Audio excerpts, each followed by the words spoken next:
Today we're focused on our major commercial loss department. We're on site with one of our project managers, Jordan, who's going to walk us around the commercial business that's suffering from a burst pipe. And we're going to see what the girls and guys are out in the field will do. We are completing some works in Tavistock squash courts. So as you can see, the guys have started to complete some works in these communal areas. So currently investigating what's going on in the cavity walls due to moisture ingress within the bathroom.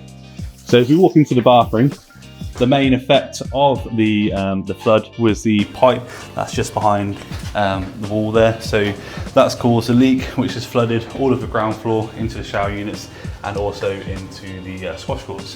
If we head out to the squash courts now, part of the works we completed yesterday was removing a couple of sections of these boards, and you'll see we've got a membrane to the floor here, and essentially because it's not tied into any of the walls, the excess moisture is trapped and gone under the whole floor, and drying is required to this area. So a full strip out to the floor, remove plaster to the low level walls, and then essentially we're going to tent the floor to focus our drying in that area. Yeah, there's lots to sort of think about within the job. I'll see how we're going to remain to keep the one squash court open next door to allow the business to carry on running.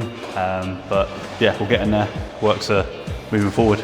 Yeah, and I think it's critical, as you were saying, on this job, isn't it, to keep this business open? Yes. Yeah, so splitting the work half in and making sure that that business is still operative. Yeah. Yeah, and fitting trades around that. So yeah, really good. Well done.